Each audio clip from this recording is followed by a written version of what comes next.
আসসালামু আলাইকুম ওয়া রাহমাতুল্লাহ। আশা করি সবাই ভালো আছেন এবং আপনার পোষা প্রাণীরাও ভালো আছে। আজকে আমি আপনাদের সাথে আলোচনা করব মশলা জাতীয় খাবার খাওয়ালে বিড়ালের কি রোগ হতে পারে, লক্ষণ এবং করণীয় সম্পর্কে।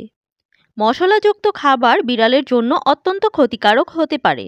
বিড়ালের হজম প্রক্রিয়া মানুষের মতো নয় এবং মশলাযুক্ত খাবার তাদের শরীরে বিভিন্ন সমস্যা সৃষ্টি করতে পারে। মশলাযুক্ত খাবার খাওয়ালে যে সমস্যাগুলো হতে পারে চলুন জেনে নেওয়া যাক। ১. হজমের সমস্যা। বমি। মশলা বা ঝালযুক্ত খাবার খেলে বিড়াল বমি করতে পারে। ডায়রিয়া। অতিরিক্ত মশলা হজমে ব্যাঘাত ঘটিয়ে পাতলা পায়খানা করতে পারে। ২. প্যানক্রিয়াটাইটিস। বেশি চর্বিযুক্ত বা মশলাদার খাবার বিড়ালের অগ্ন্যাশয়ের প্রদাহ সৃষ্টি করতে পারে। এটি একটি মারাত্মক অবস্থা। ৩. লিভারের সমস্যা। মশলা উপাদান লিভারের কার্যক্ষমতা কমিয়ে দিতে পারে, যা দীর্ঘমেয়াদে জটিল সমস্যা সৃষ্টি করতে পারে। ৪. রক্ত স্বল্পতা। কিছু মশলা যেমন রসুন ও পেঁয়াজ বিড়ালে লোহিত রক্তকণিকা ধ্বংস করে দিতে পারে, যার ফলে হাইন্স বডি অ্যানিমিয়া হতে পারে। ৫. তৃষ্ণা ও পানিশূন্যতা। অতিরিক্ত লবণ বা মশলা বিড়ালের শরীরে পানিশূন্যতা সৃষ্টি করতে পারে।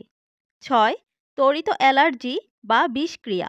মরিচ বা মশলার ঝাল ত্বকে বা মুখে জ্বালাপোড়া সৃষ্টি করতে পারে। মশলার কোনো উপাদান বিড়ালের জন্য বিষাক্ত হতে পারে। যদি বুঝতে পারেন মশলার কোনো উপাদান বিড়ালের জন্য বিষাক্ত হয়ে গেছে, তাহলে দ্রুত ভেটের পরামর্শ নেবেন, অর্থাৎ চিকিৎসকের কাছে নিয়ে যাবেন। অনেকেই শখ করে বিড়ালকে রান্না করা খাবার দিয়ে থাকেন। মাছ, মাংস এসব বিড়ালের জন্য কতটা ক্ষতিকর সেটা যদি জানতেন তাহলে কেউ এটা দিতেন না। বাইরের স্ট্রে ক্যাটগুলা অসহায় অবস্থায় খাবার না পেয়ে এগুলো খেতে বাধ্য হয়, কিন্তু তারা যে কত রোগে ভোগে সেটা আমরা বাসায় বসে বুঝতে পারি না। আপনার পোষা প্রাণীকে অবশ্যই এই ধরনের খাবার দিবেন না। আর আপনারা বাইরের কোনো বিড়ালকে খাবার দিলেও মশলা জাতীয় কোনো খাবার দিবেন না। সে হয়তো বলতে পারবে না, কিন্তু আপনার দেওয়া মশলাযুক্ত খাবার খেয়ে সে অনেক অসুস্থ হয়ে পড়বে। কিভাবে বুঝবেন আপনার পোষা প্রাণীটি মশলাযুক্ত খাবার খেয়ে অসুস্থ হয়ে গেছে? লক্ষণগুলো হলো অতিরিক্ত পানিশূন্যতা বা তৃষ্ণা, নিস্তেজ হয়ে যাওয়া, পেট ফুলে যাওয়া, মুখের চারপাশে জ্বালা পোড়া, লালা পড়া, অস্বাভাবিক আচরণ করা। এই মুহূর্তে করণীয় কি? বিড়ালকে কখনোই মশলাযুক্ত খাবার দিবেন না। অনেক সময় আলসার হয়ে যেতে পারে এই মশলাযুক্ত খাবার খেয়ে, তখন নির্ঘাত মৃত্যু হতে পারে। যদি বিড়াল মশলাযুক্ত খাবার খেয়ে ফেলে তবে দ্রুত পশু চিকিৎসকের পরামর্শ নিন।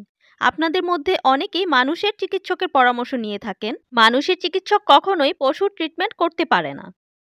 তখন তারা নাপা বা প্যারাসিটামল দিয়ে দেয়, যা বিড়ালের জন্য বিষাক্ত। আপনারা কখনো নাপা বা প্যারাসিটামল বিড়ালকে খাওয়াবেন না।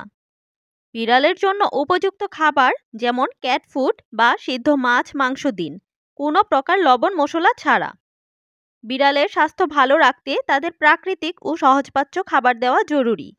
অনেকেই বিড়ালকে শুটকি দিয়ে থাকেন বাজার থেকে কেনা। বাজার থেকে কেনা শুটকিতে প্রচণ্ড পরিমাণে লবণ থাকে।